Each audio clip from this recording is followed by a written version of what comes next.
Bottle flip. Yeah. That was convincing. Oh, welcome to the Whiskey Cantina. I'm Jared. And I'm Ray. And that was awkward. And we are here to... Just keep going. Today we're trying Jorge Remus.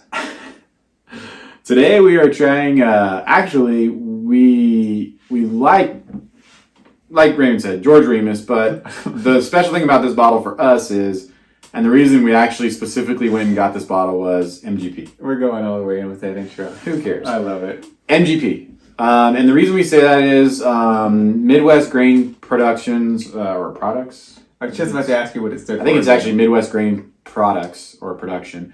MGP. So they are a giant distiller.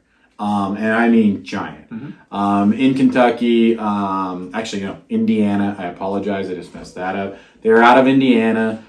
Giant distributor of whiskey. And I say distributor because they distill it and they pass along almost probably in the 80%, 90%. I would say probably 90% of what they make. Of what they make. And they have built immense brands for companies. Mm-hmm. Smoke Wagon being one that just comes to the top of my head. We've had tons. I was going to say, if you're into trying different whiskeys, you've probably had MGP. You've definitely probably, you've had multiple MGP products probably.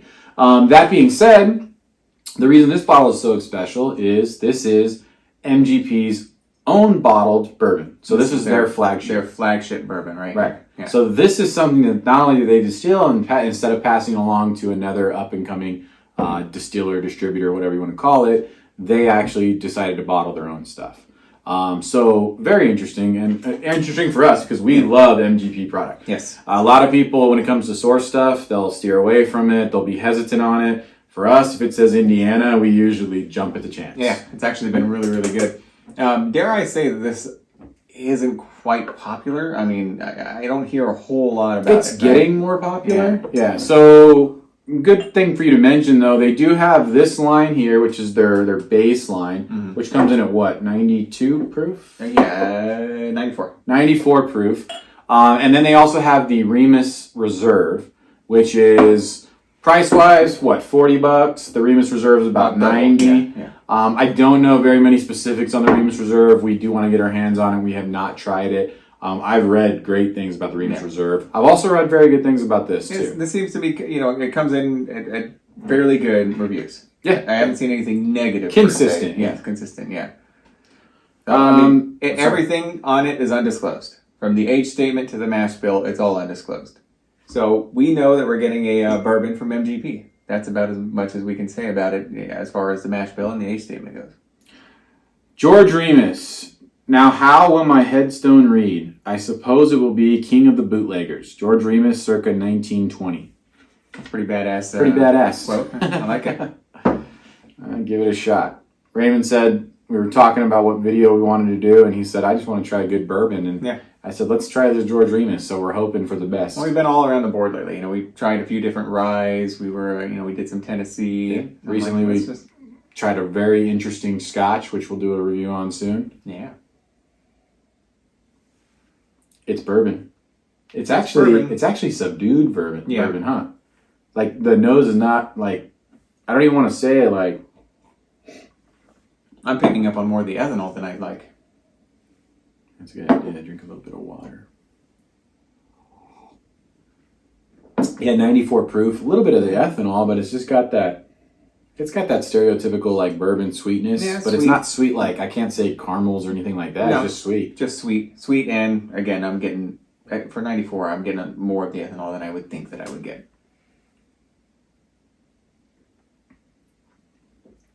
Oh, hey. A little bit of a burn. That's good, though. Yeah. Good taste. A little bit of a burn. More burn on the back end. Palate's actually good. Really sweet. There's some familiarity to it, though. I mean, it's not something that I haven't tasted before. Not literally. I haven't had this one quite yet, but it's reminiscent of some other things that I've had, Yeah. You can definitely... let's see. Sweet. The nose opens up a little bit more after you have a drink. Like a cabinet.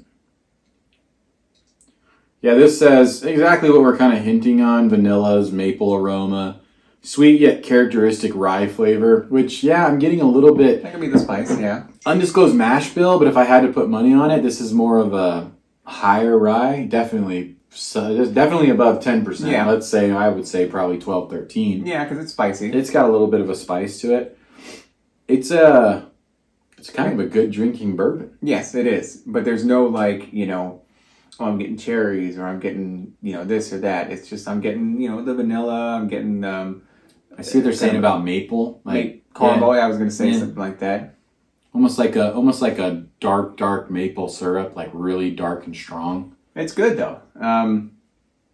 It's a good, if you like bourbon and you like literally like where some people say I like just great scotch and you want just that 100% malted barley, no flair, and you feel the same way about bourbon, that's what this tastes like to me. Absolutely. This is just a stereotypical good way to put it. No bourbon. flair. They're not finishing it in anything, they're, and whatever they're doing as far as the age goes too, they're not telling us, so it's probably nothing crazy. Yeah, it's probably nothing crazy. I mean, it is dark. The viscosity is actually really high.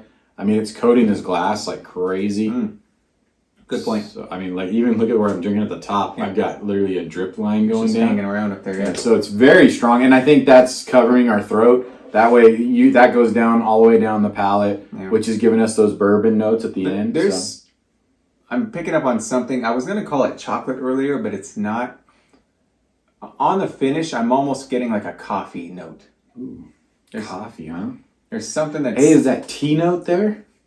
You got so excited. I did. You said coffee. We were talking recently how, when you drink tea, unsweetened tea, sometimes it does taste like bourbon. Or like at the end, the aftertaste is like bourbon. But when we're drinking bourbon or whiskey, we never think of tea. But there's definitely some similarities there. But with this, no, I'm just getting kind of like a lightly sweetened coffee. Yeah, like a light, like with creamer in it. Like, that coffee with that, but no flavored creamer just there. That's a good one. I like that. It's there, but it's there on the finish. Like it sticks around. It, maybe. Honestly, that's a good catch because it really, to me right now, is there.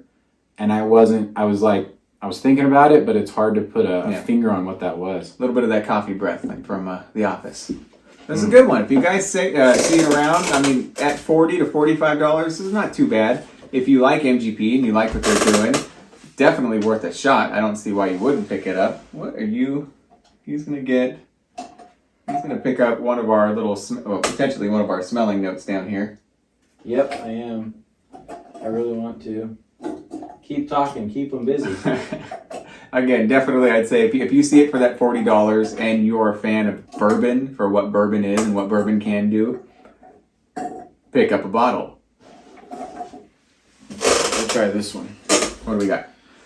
Well, believe it or not, out of all those tasters, we don't have coffee, why would we not have coffee beans or something? I don't think we've ever picked it up. Maybe we haven't. Maybe it's not stereotypical, So you got cottage cheese? I got chocolate. Oh, okay. But the only reason I got chocolate is for some reason you said that chocolate and that real cocoa's like strong flavor. Mm-hmm. I just feel like it's not there on the see nose, but on the back end. For some reason on the back end, chocolate. It smells good. It doesn't smell like bad though. But on the back end, you're not getting some of that like taste. Maybe that coffee is what you're talking about.